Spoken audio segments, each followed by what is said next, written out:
ਗੁਰੂ ਰਾਮਦਾਸ ਜੀ, ਜਿਨ੍ਹਾਂ ਦਾ ਬਚਪਨ ਦਾ ਨਾਮ ਭਾਈ ਜੇਠਾ ਸੀ, ਉਹਨਾਂ ਦਾ ਜਨਮ ਕੱਤਕ ਵਦੀ 2 ਸੰਮਤ 1591 ਬਿਕਰਮੀ 24 ਸਤੰਬਰ 1534 ਈਸਵੀ ਨੂੰ ਚੂਨਾ ਮੰਡੀ ਲਾਹੌਰ ਦੇ ਵਸਨੀਕ ਭਾਈ ਹਰਦਾਸ ਜੀ ਅਤੇ ਮਾਤਾ ਦਇਆ ਕੌਰ ਜੀ ਦੇ ਘਰ ਹੋਇਆ। ਪਲੇਠਾ ਪੁੱਤਰ ਹੋਣ ਕਰਕੇ ਪਾਤਸ਼ਾਹ ਦਾ ਨਾਮ ਭਾਈ ਜੇਠਾ ਜੀ ਹੋ ਗਿਆ।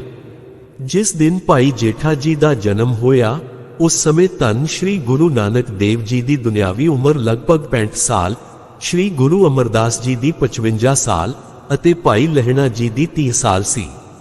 ਭਾਵੇਂ ਚਾਰੇ ਗੁਰੂ ਜਿਸਮਾਨੀ ਤੌਰ ਤੇ ਮੌਜੂਦ ਸਨ, ਪਰ ਮਿਲਾਪ ਅਜੇ ਪਹਿਲੀ ਪਾਤਸ਼ਾਹੀ ਅਤੇ ਭਾਈ ਲਹਿਣਾ ਜੀ ਦਾ ਹੀ ਹੋਇਆ ਸੀ। ਭਾਈ ਜੇਠਾ ਜੀ ਅਜੇ ਬਚਪਨ ਦੀਆਂ ਦਹਿਲੀਜ਼ਾਂ ਤੇ ਹੀ ਵਿਚਰ ਰਹੇ ਸਨ ਕਿ ਪਹਿਲਾਂ ਮਾਤਾ ਜੀ ਅਤੇ ਫਿਰ ਪਿਤਾ ਸ੍ਰੀ ਹਰਦਾਸ ਜੀ ਇਸ ਦੁਨੀਆ ਤੋਂ ਕੂਚ ਕਰ ਗਏ। ਜਦ ਆਪ ਦੁਨਿਆਵੀ ਤੌਰ ਤੇ ਯਤੀਮ ਹੋ ਗਏ ਤਾਂ ਪਾਤਸ਼ਾਹ ਜੀ ਦੀ ਨਾਨੀ ਉਹਨਾਂ ਨੂੰ ਆਪਣੇ ਪਿੰਡ ਬਾਸਰ ਕੇ ਲੈ ਆਈ।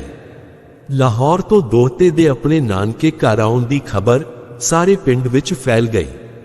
ਪਿੰਡ ਦੇ ਬਹੁਤ ਸਾਰੇ ਨੇਕ ਪੁਰਸ਼ ਅਤੇ ਔਰਤਾਂ ਬਾਲਕ ਜੇਠੇ ਦਾ ਧੀਰ ਬਣਾਉਣ ਲਈ ਆਉਣ ਲੱਗੇ। ਇਹਨਾਂ ਧੀਰ ਬਣਾਉਣ ਵਾਲਿਆਂ ਵਿੱਚ ਧੰਨ ਸ਼੍ਰੀ ਗੁਰੂ ਅਮਰਦਾਸ ਜੀ ਵੀ ਸਨ। ਉਹਨਾਂ ਦੇ ਕੋਮਲ ਹਿਰਦੇ ਤੇ ਭਾਈ ਜੇਠੇ ਦੀ ਦੁਖਦਾਈ ਸਥਿਤੀ ਦਾ ਡੂੰਘਾ ਅਸਰ ਹੋਇਆ। ਇਸ ਅਸਰ ਕਰਕੇ ਉਹਨਾਂ ਦੀ ਆਪਸੀ ਨੇੜਤਾ ਕਾਫੀ ਵਧਣ ਲੱਗ ਪਈ। ਭਾਈ ਜੇਠਾ ਜੀ ਆਪਣੇ ਨਾਨਕੇ ਘਰ ਰਹਿ ਕੇ ਕੁੰਗਣੀਆਂ ਵੇਚਣ ਦਾ ਕੰਮ ਕਰਦੇ ਸਨ ਅਤੇ ਇਹਨਾਂ ਦੀ ਵਟਕ ਨਾਲ ਆਪਣੀ ਅਤੇ ਨਾਨੀ ਜੀ ਦੀ ਉਦਰ ਜਵਾਲਾ ਸ਼ਾਂਤ ਕਰਿਆ ਕਰਦੇ ਸਨ। ਇਸ ਸਮੇਂ ਦੌਰਾਨ ਗੁਰੂ ਅਮਰਦਾਸ ਜੀ ਮਹਾਰਾਜ ਜਦ ਕਦੇ ਖਡੂਰ ਸਾਹਿਬ ਤੋਂ ਬਾਸਰ ਕੇ ਆਉਂਦੇ ਤਾਂ ਉਹ ਭਾਈ ਜੇਠਾ ਜੀ ਨੂੰ ਜ਼ਰੂਰ ਮਿਲਦੇ ਅਤੇ ਘੰਟਿਆਂ ਬੱਧੀ ਦੁਨਿਆਵੀ ਅਤੇ ਇਲਾਹੀ ਗੱਲਾਂ ਹੁੰਦੀਆਂ ਰਹਿੰਦੀਆਂ। ਜਦ ਗੋਂਦੇ ਖੱਤਰੀ ਦੀ ਬੇਨਤੀ ਤੇ ਸ਼੍ਰੀ ਗੁਰੂ ਅਮਰਦਾਸ ਜੀ ਨੇ ਦਰਿਆ ਬਿਆਸ ਦੇ ਕੰਢੇ ਗੋਇੰਦਵਾਲ ਸਾਹਿਬ ਨਗਰ ਵਸਾਇਆ ਤਾਂ ਉਹਨਾਂ ਦੇ ਕਈ ਰਿਸ਼ਤੇਦਾਰ ਅਤੇ ਸਨੇਹੀ ਵੀ ਗੋਇੰਦਵਾਲ ਸਾਹਿਬ ਆ ਗਏ। ਗੁਰੂ ਦਰਸ਼ਨਾਂ ਦੀ ਤਾਂਘ ਭਾਈ ਜੇਠਾ ਜੀ ਨੂੰ ਵੀ ਇੱਥੇ ਲੈ ਆਈ। ਉਸ ਵਕਤ ਉਹਨਾਂ ਦੀ ਉਮਰ ਲਗਭਗ 12 ਕੁ ਸਾਲ ਦੀ ਸੀ। ਅਵਸਥਾ ਭਾਵੇਂ ਅਜੇ ਬਾਲਪਨ ਵਾਲੀ ਹੀ ਸੀ, ਪਰ ਸ੍ਰੀ ਗੁਰੂ ਅਮਰਦਾਸ ਜੀ ਦੇ ਪ੍ਰਭਾਵ ਸਦਕਾ ਸੂਝ ਵਿੱਚ ਪਕਿਆਈ ਆ ਰਹੀ ਸੀ। ਇਸ ਪਕਿਆਈ ਸਦਕਾ ਸ੍ਰੀ ਗੁਰੂ ਨਾਨਕ ਸਾਹਿਬ ਦੇ ਦਰਬਾਰ ਦੀ ਰੰਗਤ ਭਾਈ ਜੇਠਾ ਜੀ ਤੇ ਖੂਬ ਚੜਨ ਲੱਗੀ। ਸ੍ਰੀ ਗੁਰੂ ਅਮਰਦਾਸ ਜੀ ਨੇ ਭਾਈ ਜੇਠਾ ਜੀ ਨੂੰ 10 ਤੋਂ 12 ਸਾਲ ਆਪਣੀ ਨਿਗਰਾਨੀ ਵਿੱਚ ਰੱਖਿਆ ਅਤੇ ਉਹਨਾਂ ਸਾਰੇ ਗੁਣਾਂ ਨੂੰ ਵਾਚਿਆ ਸੀ ਜੋ ਕਿਸੇ ਉਚੇਚੀ ਜ਼ਿੰਮੇਵਾਰੀ ਨੂੰ ਨਿਭਾਉਣ ਲਈ ਜ਼ਰੂਰੀ ਹੁੰਦੇ ਹਨ। ਗੁਰੂ ਸਾਹਿਬ ਨੇ ਇਹਨਾਂ ਗੁਣਾਂ ਦੀ ਕਦਰ ਕਰਦਿਆਂ 22 ਫੱਗਣ ਸੰਮਤ 1610 ਨੂੰ ਆਪਣੀ ਲਾਡਲੀ ਸਪੁੱਤਰੀ ਬੀਬੀ ਭਾਨੀ ਜੀ ਦਾ ਵਿਆਹ ਭਾਈ ਜੇਠਾ ਜੀ ਨਾਲ ਕਰ ਦਿੱਤਾ। ਇਸ ਬਖਸ਼ਿਸ਼ ਨਾਲ ਭਾਈ ਜੇਠਾ ਜੀ ਗੁਰੂ ਦਰਬਾਰ ਦੇ ਨਾਲ-ਨਾਲ ਗੁਰੂ ਪਰਿਵਾਰ ਦੇ ਅੰਗ ਬਣ ਗਏ। ਜਦ 1557 ਈਸਵੀ ਵਿੱਚ ਤੀਜੇ ਗੁਰੂ ਸ੍ਰੀ ਗੁਰੂ ਅਮਰਦਾਸ ਜੀ ਨੇ ਸਮਾਜਿਕ ਬਰਾਬਰੀ ਦੇ ਸਿਧਾਂਤ ਨੂੰ ਲਾਗੂ ਕਰਨ ਲਈ ਸਮਾਜ ਵਿੱਚੋਂ ਛੂਤ-ਛਾਤ ਖਤਮ ਕਰਨ ਦਾ ਬੀੜਾ ਚੁੱਕਿਆ ਤਾਂ ਕੁਝ ਗੁਰੂ ਘਰ ਦੇ ਦੋਖੀਆਂ ਅਤੇ ਸਮਾਜ ਵਿਰੋਧੀਆਂ ਕੋਲੋਂ ਇਹ ਗੱਲ ਬਰਦਾਸ਼ਤ ਨਾ ਹੋ ਸਕੀ। ਉਹਨਾਂ ਵਿੱਚੋਂ ਕਿਸੇ ਨੇ ਅਕਬਰ ਬਾਦਸ਼ਾਹ ਕੋਲ ਜਾ ਕੇ ਗੁਰੂ ਜੀ ਵਿਰੁੱਧ ਕੰਨ ਭਰ ਦਿੱਤੇ। ਆਪਣੀ ਸ਼ੰਕਾ ਨਿਵਰਤੀ ਅਤੇ ਤਸੱਲੀ ਲਈ ਬਾਦਸ਼ਾਹ ਨੇ ਗੁਰੂ ਦਰਬਾਰ ਵੱਲ ਸੱਦਾ ਪੱਤਰ ਭੇਜ ਦਿੱਤਾ। ਬਿਰਧ ਸਰੀਰ ਹੋਣ ਕਰਕੇ ਤੀਜੇ ਪਾਤਸ਼ਾਹ ਨੇ ਗੁਰੂ ਘਰ ਦੀ ਵਕਾਲਤ ਲਈ ਭਾਈ ਜੇਠਾ ਜੀ ਦੀ ਡਿਊਟੀ ਲਗਾ ਦਿੱਤੀ। ਭਾਈ ਜੇਠਾ ਜੀ ਨੇ ਸਿੱਖੀ ਦੇ ਸਿਧਾਂਤਾਂ ਦੀ ਇੰਨੇ ਸੁਚੱਜੇ ਢੰਗ ਨਾਲ ਵਿਆਖਿਆ ਕੀਤੀ ਕਿ ਅਕਬਰ ਦੇ ਸਭ ਭਰਮ ਭੁਲੇਖੇ ਦੂਰ ਹੋ ਗਏ। ਦੁਨਿਆਵੀ ਪੱਖੋਂ ਭਾਈ ਜੇਠਾ ਜੀ ਸ੍ਰੀ ਗੁਰੂ ਅਮਰਦਾਸ ਜੀ ਦੇ ਦਾਮਾਦ ਸਨ, ਪਰ ਇਸ ਰਿਸ਼ਤੇ ਦਾ ਉਹਨਾਂ ਦੇ ਮਨ ਵਿੱਚ ਰੱਤੀ ਭਰ ਵੀ ਗੁਮਾਨ ਨਹੀਂ ਸੀ। ਬੌਲੀ ਸਾਹਿਬ ਦੇ ਨਿਰਮਾਣ ਕਾਰਜ ਸਮੇਂ ਉਹ ਵੀ ਇੱਕ ਨਿਮਾਣੇ ਸਿੱਖ ਵਾਂਗ ਸਿਰ ਤੇ ਟੋਕਰੀ ਢੋਅ ਕੇ ਸੇਵਾ ਕਰਿਆ ਕਰਦੇ ਸਨ। ਇੱਕ ਦਿਨ ਜਦ ਉਹ ਤਨ ਮਨ ਨਾਲ ਸੇਵਾ ਵਿੱਚ ਲੀਨ ਸਨ ਤਾਂ ਲਾਹੌਰ ਤੋਂ ਉਹਨਾਂ ਦੇ ਸ਼ਰੀਕੇ ਭਾਈਚਾਰੇ ਦੇ ਕੁਝ ਲੋਕ ਹਰਿਦੁਆਰ ਆਦਿ ਤੀਰਥਾਂ ਸਥਾਨਾਂ ਦੇ ਦਰਸ਼ਨਾਂ ਲਈ ਜਾਂਦੇ ਹੋਏ ਸ੍ਰੀ ਗੋਇੰਦਵਾਲ ਵਿਖੇ ਆ ਗਏ। ਜਦ ਉਹਨਾਂ ਨੇ ਤੱਕਿਆ ਕਿ ਭਾਈ ਜੇਠਾ ਮਜ਼ਦੂਰਾਂ ਵਾਂਗੂ ਸਿਰ ਤੇ ਟੋਕਰੀ ਚੁੱਕੀ ਜਾ ਰਿਹਾ ਹੈ ਤਾਂ ਖਾਮਖਾਹ ਹੀ ਕ੍ਰੋਧਿਤ ਹੋ ਉੱਠੇ। ਕ੍ਰੋਧ ਵਿੱਚ ਆ ਕੇ ਉਹ ਸ਼ਿਸ਼ਟਾਚਾਰ ਦਾ ਪੱਲਾ ਵੀ ਛੱਡ ਬੈਠੇ। ਭਰੇ ਪੀਤੇ ਸ੍ਰੀ ਗੁਰੂ ਅਮਰਦਾਸ ਜੀ ਨੂੰ ਕਹਿਣ ਲੱਗੇ ਕਿ ਸਾਡੇ ਭਰਾ ਜੇਠੇ ਕੋਲੋਂ ਮਜ਼ਦੂਰੀ ਕਰਵਾ ਕੇ ਤੁਸੀਂ ਸਾਡੇ ਮਾਣ ਸਤਕਾਰ ਨੂੰ ਢਾਹ ਲਗਾਈ ਹੈ। ਤੁਹਾਡੇ ਇਸ ਵਤੀਰੇ ਨਾਲ ਸਾਨੂੰ ਬੜੀ ਨਮੋਸ਼ੀ ਹੋਈ ਹੈ। ਆਪਣੇ ਸ਼ਰੀਕੇ ਭਾਈਚਾਰੇ ਦੀਆਂ ਖਰਵੀਆਂ ਗੱਲਾਂ ਕਾਰਨ ਭਾਈ ਜੇਠਾ ਜੀ ਨੇ ਤੀਜੇ ਪਾਤਸ਼ਾਹ ਕੋਲੋਂ ਹੱਥ ਜੋੜ ਕੇ ਮਾਫੀ ਮੰਗ ਲਈ ਅਤੇ ਕਹਿਣ ਲੱਗੇ ਕਿ ਸੱਚੇ ਪਾਤਸ਼ਾਹ, ਇਹ ਸਾਰੇ ਅਣਜਾਣ ਹਨ, ਇਹਨਾਂ ਦੀਆਂ ਕੌੜੀਆਂ ਕੁਸੈਲੀਆਂ ਅਤੇ ਮਨ ਦੀਆਂ ਮੈਲੀਆਂ ਗੱਲਾਂ ਨੂੰ ਲੇਖੇ ਵਿੱਚ ਨਾ ਲਿਆਉਣਾ। ਇਸ ਤਰ੍ਹਾਂ ਕਰਕੇ ਭਾਈ ਸਾਹਿਬ ਨੇ ਜਿੱਥੇ ਆਪਣੇ ਸ਼ਰੀਕੇ ਦੀ ਰੱਖ ਵਿਖਾਈ, ਉੱਥੇ ਗੁਰੂ ਸਾਹਿਬ ਦੀ ਪ੍ਰਸੰਨਤਾ ਦੇ ਪਾਤਰ ਵੀ ਬਣ ਗਏ। ਪਰਿਵਾਰਕ ਪੱਖੋਂ ਗੁਰੂ ਰਾਮਦਾਸ ਜੀ ਦੇ ਘਰ 3 ਪੁੱਤਰਾਂ ਬਾਬਾ ਪ੍ਰਿਥੀ ਚੰਦ, ਬਾਬਾ ਮਹਾਦੇਵ ਅਤੇ ਸ੍ਰੀ ਗੁਰੂ ਅਰਜਨ ਦੇਵ ਜੀ ਪੰਚਮ ਪਾਤਸ਼ਾਹ ਨੇ ਜਨਮ ਲਿਆ। ਬਾਬਾ ਪ੍ਰਿਥੀ ਚੰਦ ਭਾਵੇਂ ਘਰ ਦਾ ਵੱਡਾ ਪੁੱਤਰ ਸੀ, ਪਰ ਆਪਣੇ ਲਾਲਚੀ ਅਤੇ ਵਡਿਆਈ ਖੋਰੇ ਸੁਭਾਅ ਕਾਰਨ ਆਪਣੇ ਗੁਰੂ ਪਿਤਾ ਦੀਆਂ ਖੁਸ਼ੀਆਂ ਗੁਰਗੱਦੀ ਲੈਣ ਤੋਂ ਵਾਂਝਾ ਰਹਿ ਗਿਆ। ਇਸ ਵਾਂਝੇਪਨ ਕਾਰਨ ਹੀ ਉਹ ਸਾਰੀ ਹਯਾਤੀ ਈਰਖਾ ਅਤੇ ਦਵੈਤ ਦੀ ਅੱਗ ਵਿੱਚ ਸੜਦਾ ਰਿਹਾ ਅਤੇ ਨਾਨਕ ਨਾਮ ਲੇਵਾ ਸੰਗਤਾਂ ਦੀ ਨਫ਼ਰਤ ਦਾ ਪਾਤਰ ਬਣਦਾ ਰਿਹਾ।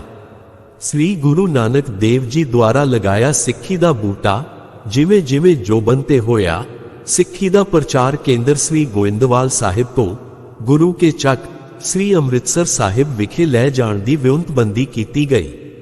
ਇਸ ਵਿਉਂਤਬੰਦੀ ਨੂੰ ਅਮਲੀ ਰੂਪ ਦੇਣ ਦੀ ਜ਼ਿੰਮੇਵਾਰੀ ਭਾਈ ਜੇਠਾ ਜੀ ਨੂੰ ਦਿੱਤੀ ਗਈ। ਧੰਨ ਸ਼੍ਰੀ ਗੁਰੂ ਰਾਮਦਾਸ ਜੀ ਨੇ ਇਹ ਜ਼ਿੰਮੇਵਾਰੀ ਪੂਰੀ ਤਨਦੇਹੀ ਨਾਲ ਨਿਭਾਈ, ਜਿਸ ਦੀ ਬਦੌਲਤ ਗੁਰੂ ਕਾ ਚੱਕ ਇੱਕ ਚੰਗੀ ਰੌਣਕ ਵਾਲਾ ਨਗਰ ਬਣ ਗਿਆ। ਸ੍ਰੀ ਗੁਰੂ ਅਮਰਦਾਸ ਜੀ ਹੁਣ ਸਰੀਰਕ ਰੂਪ ਵਿੱਚ ਕਾਫੀ ਬਿਰਧ ਹੋ ਚੁੱਕੇ ਸਨ। ਆਪਣਾ ਸੱਚਖੰਡ ਵਾਪਸੀ ਸਮਾਂ ਨੇੜੇ ਆਇਆ ਜਾਣ ਕੇ ਉਹਨਾਂ ਨੇ ਗੁਰੂ ਘਰ ਦੀ ਮਰਿਆਦਾ ਅਨੁਸਾਰ ਸੰਮਤ 1631 ਦੇ ਭਾਦਰੋਂ ਮਹੀਨੇ ਵਿੱਚ ਸਮੂਹ ਸੰਗਤ ਅਤੇ ਆਪਣੇ ਪਰਿਵਾਰ ਦੇ ਸਨਮੁਖ ਭਾਈ ਜੇਠਾ ਜੀ ਨੂੰ ਗੁਰੂ ਨਾਨਕ ਪਾਤਸ਼ਾਹ ਜੀ ਦੇ ਘਰ ਦਾ ਚੌਥਾ ਵਾਰਿਸ ਗੁਰਗੱਦੀ ਦੇ ਕੇ ਗੁਰੂ ਥਾਪ ਕੇ ਸ੍ਰੀ ਗੁਰੂ ਰਾਮਦਾਸ ਜੀ ਬਣਾ ਦਿੱਤਾ। ਚੌਥੇ ਪਾਤਸ਼ਾਹ ਸ੍ਰੀ ਗੁਰੂ ਰਾਮਦਾਸ ਜੀ ਦੀ ਕਿਰਪਾ ਨਾਲ ਮਾਝੇ ਦਾ ਇਲਾਕਾ ਜਾਗ ਪਿਆ। ਇਸ ਜਾਗ ਕਾਰਨ ਗੁਰੂ ਸਾਹਿਬ ਨੇ ਸੋਚਿਆ ਕਿ ਇਸ ਕੇਂਦਰੀ ਸਥਾਨ ਸ੍ਰੀ ਅੰਮ੍ਰਿਤਸਰ ਸਾਹਿਬ ਵਿਖੇ ਇੱਕ ਸ਼ਾਨਦਾਰ ਧਾਰਮਿਕ ਸਥਾਨ ਉਸਾਰਿਆ ਜਾਵੇ ਜੋ ਵੱਧ ਰਹੀ ਸੰਗਤ ਦੀਆਂ ਰੂਹਾਨੀ ਜ਼ਰੂਰਤਾਂ ਪੂਰੀਆਂ ਕਰ ਸਕੇ। ਇਹ ਸਥਾਨ ਦਰਿਆ ਤੋਂ ਹਟਵਾਂ ਹੋਣ ਕਰਕੇ ਇੱਥੇ ਸਰੋਵਰ ਬਣਾਉਣ ਦੀ ਤਜਵੀਜ਼ ਵੀ ਬਣਾਈ ਗਈ। ਅਜਿਹਾ ਕਰਨ ਪਿੱਛੇ ਗੁਰੂ ਸਾਹਿਬ ਦਾ ਇੱਕ ਮਨੋਰਥ ਇਹ ਵੀ ਸੀ ਕਿ ਇਸ ਪਵਿੱਤਰ ਥਾਂ ਤੇ ਜਿੱਥੇ ਕੰਨਾਂ ਨੂੰ ਇਲਾਹੀ ਬਾਣੀ ਦੀਆਂ ਧੁਨਾਂ ਸੁਣਾਈ ਦੇਣ, ਉੱਥੇ ਨਾਲ ਨੇਤਰਾਂ ਨੂੰ ਹਰ ਦੇ ਘਰ ਹਰਿਮੰਦਰ ਸਾਹਿਬ ਦੇ ਖੁੱਲੇ ਦਰਸ਼ਨ ਦੀਦਾਰੇ ਵੀ ਹੁੰਦੇ ਰਹਿਣ। ਇਸ ਤਜਵੀਜ਼ ਨੂੰ ਅਮਲੀ ਰੂਪ ਦੇਣ ਲਈ ਸੰਗਤ ਦੇ ਭਰਪੂਰ ਸਹਿਯੋਗ ਦੀ ਲੋੜ ਸੀ। ਜਿਵੇਂ ਜਿਵੇਂ ਇਹ ਸਹਿਯੋਗ ਤਨ, ਮਨ ਅਤੇ ਧਨ ਨਾਲ ਮਿਲਦਾ ਗਿਆ, ਤਿਵੇਂ ਤਿਵੇਂ ਗੁਰੂ ਘਰ ਦੇ ਕਾਰਜ ਵੀ ਸੰਵਰਦੇ ਰਹੇ। ਪਹਿਲਾ ਸਰੋਵਰ ਅਤੇ ਉਸ ਤੋਂ ਬਾਅਦ ਗੁਰੂ ਅਰਜਨ ਦੇਵ ਜੀ ਦੇ ਸਮੇਂ ਸ੍ਰੀ ਹਰਮੰਦਰ ਸਾਹਿਬ ਦੀ ਉਸਾਰੀ ਮੁਕੰਮਲ ਹੋ ਗਈ। ਇਹਨਾਂ ਦੋ ਮਹਾਨ ਉਪਰਾਲਿਆਂ ਨਾਲ ਸਿੱਖ ਧਰਮ ਦੇ ਨਕਸ਼ ਨੁਹਾਰ ਹੋਰ ਵੀ ਨਿਖਰਨ ਲੱਗ ਪਏ। ਭਾਵੇਂ ਗੁਰੂ ਰਾਮਦਾਸ ਜੀ ਕੋਲ ਬਹੁਤ ਸਾਰੇ ਰੁਝੇਵੇਂ ਸਨ, ਪਰ ਉਹਨਾਂ ਦੀ ਤਰਜੀਹਕਾਰ ਸੇਵਾ ਵਿੱਚ ਬਣੀ ਰਹਿੰਦੀ ਸੀ। ਵਕਤ ਮਿਲਣ ਤੇ ਉਹ ਆਪ ਵੀ ਟੋਕਰੀ ਚੁੱਕ ਲੈਂਦੇ ਅਤੇ ਇੱਟਾਂ ਗਾਰੇ ਅਤੇ ਚੂਨੇ ਆਦਿ ਦੀ ਹੱਥੀਂ ਸੇਵਾ ਕਰਿਆ ਕਰਦੇ ਸਨ। ਇਹ ਸਭ ਕੁਝ ਉਹ ਕਿਰਤ ਦੇ ਸਿਧਾਂਤ ਨੂੰ ਵਡਿਆਉਣ ਅਤੇ ਪਕਿਆਉਣ ਲਈ ਵੀ ਕਰਦੇ ਸਨ। ਇਸ ਤਰ੍ਹਾਂ ਕਰਦਿਆਂ ਇੱਕ ਦਿਨ ਉਹ ਵੀ ਆ ਗਿਆ ਜਿਸ ਦਿਨ ਸ੍ਰੀ ਗੁਰੂ ਰਾਮਦਾਸ ਜੀ ਅਤੇ ਉਹਨਾਂ ਦੇ ਸੁਪੁੱਤਰ ਸ੍ਰੀ ਗੁਰੂ ਅਰਜਨ ਦੇਵ ਜੀ ਦੀ ਸੁਚੱਜੀ ਅਗਵਾਈ ਅਤੇ ਸੰਗਤ ਦੇ ਭਰਵੇਂ ਸਹਿਯੋਗ ਸਦਕਾ ਸ੍ਰੀ ਅੰਮ੍ਰਿਤਸਰ ਸਾਹਿਬ ਦੀ ਧਰਤੀ ਤੇ ਸਵਰਗ ਦੀ ਝਲਕ ਸੱਚਖੰਡ ਦੇ ਰੂਪ ਵਿੱਚ ਵਿਖਾਈ ਦੇਣ ਲੱਗ ਪਈ। ਅਜੋਕੇ ਸਮੇਂ ਵੀ ਇਹ ਸਥਾਨ ਰੱਬੀ ਸਿਫਤ ਸਲਾਹ ਦਾ ਇੱਕ ਪ੍ਰਮੁੱਖ ਕੇਂਦਰ ਹੈ। ਗੁਰੂ ਪਰਿਵਾਰ ਦੇ ਤਿੰਨਾਂ ਸਾਹਿਬਜ਼ਾਦਿਆਂ ਵਿੱਚੋਂ ਸਭ ਤੋਂ ਛੋਟੇ ਸ੍ਰੀ ਗੁਰੂ ਅਰਜਨ ਦੇਵ ਜੀ ਦੀਨ ਅਤੇ ਦੁਨੀਆ ਦੇ ਮਾਮਲੇ ਵਿੱਚ ਸਭ ਤੋਂ ਵਧੇਰੇ ਯੋਗ ਸਾਬਤ ਹੋਏ। ਜਿੱਥੇ ਉਹ ਪਰਿਵਾਰਕ ਪੱਖ ਤੋਂ ਪੂਰੇ ਜ਼ਿੰਮੇਵਾਰ ਸਨ, ਉੱਥੇ ਉਹ ਅਧਿਆਤਮਕ ਪੱਖ ਤੋਂ ਵੀ ਸਰਬ ਕਲਾ ਸਮਰੱਥ ਵਿਖਾਈ ਦਿੰਦੇ ਸਨ। ਇਸ ਸਮਰੱਥਾ ਕਾਰਨ ਹੀ ਸ੍ਰੀ ਗੁਰੂ ਰਾਮਦਾਸ ਜੀ ਵੱਲੋਂ ਗੁਰਿਆਈ ਦਾ ਤਿਲਕ ਸ੍ਰੀ ਗੁਰੂ ਅਰਜਨ ਦੇਵ ਜੀ ਨੂੰ ਲਗਾਇਆ ਗਿਆ। ਗੁਰੂ ਪਿਤਾ ਵੱਲੋਂ ਵੱਡੇ ਪੁੱਤਰ ਪ੍ਰਿਥੀ ਚੰਦ ਨੂੰ ਅਣਡਿੱਠ ਕਰਕੇ ਸਭ ਤੋਂ ਛੋਟੇ ਪੁੱਤਰ ਸ੍ਰੀ ਗੁਰੂ ਅਰਜਨ ਦੇਵ ਜੀ ਨੂੰ ਗੁਰੂ ਨਾਨਕ ਦੇ ਘਰ ਦੀ ਵਡਿਆਈ ਭਾਵ ਗੁਰਗੱਦੀ ਦਿੱਤੇ ਜਾਣ ਦਾ ਪ੍ਰਿਥੀ ਚੰਦ ਵੱਲੋਂ ਡਟਵਾਂ ਵਿਰੋਧ ਕੀਤਾ ਗਿਆ, ਪਰ ਸ੍ਰੀ ਗੁਰੂ ਰਾਮਦਾਸ ਜੀ ਵੱਲੋਂ ਤਖਤ ਬਹਿ ਤਖਤੈ ਕੀ ਲਾਇਕ ਦੀ ਕਸਵੱਟੀ ਨੂੰ ਆਧਾਰ ਬਣਾ ਕੇ ਸਿਰਫ ਯੋਗਤਾ ਨੂੰ ਹੀ ਪਹਿਲ ਦਿੱਤੀ ਗਈ।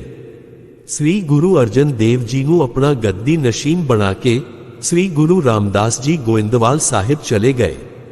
ਕੁਝ ਦਿਨ ਇੱਥੇ ਟਿਕਾਣਾ ਕਰਨ ਤੋਂ ਬਾਅਦ ਅੱਸੂ ਮਹੀਨੇ ਦੇ ਦੂਜੇ ਦਿਨ ਮੁਤਾਬਕ ਸੰਮਤ 1638 ਸਤੰਬਰ 1581 ਈਸਵੀ ਨੂੰ ਜੋਤੀ ਜੋਤ ਸਮਾ ਗਏ। ਅਧਿਆਤਮਕ ਆਗੂ ਹੋਣ ਦੇ ਨਾਲ-ਨਾਲ ਸ੍ਰੀ ਗੁਰੂ ਰਾਮਦਾਸ ਜੀ ਇੱਕ ਉੱਚ ਕੋਟੀ ਦੇ ਬਾਣੀਕਾਰ ਵੀ ਸਨ, ਜਿਨ੍ਹਾਂ ਨੇ ਸ੍ਰੀ ਗੁਰੂ ਨਾਨਕ ਦੇਵ ਜੀ ਵਾਲੇ ਉਨੀ ਰਾਗਾਂ ਦੀ ਵਰਤੋਂ ਕਰਦਿਆਂ ਅਤੇ 11 ਹੋਰ ਰਾਗਾਂ ਸਮੇਤ ਕੁੱਲ 30 ਰਾਗਾਂ ਵਿੱਚ ਬਾਣੀ ਰਚੀ ਹੈ। ਇਹ ਬਾਣੀ ਬੜੇ ਹੀ ਅਦਬ ਅਤੇ ਸਤਿਕਾਰ ਨਾਲ ਪੜ੍ਹੀ ਅਤੇ ਸੁਣੀ ਜਾਂਦੀ ਹੈ।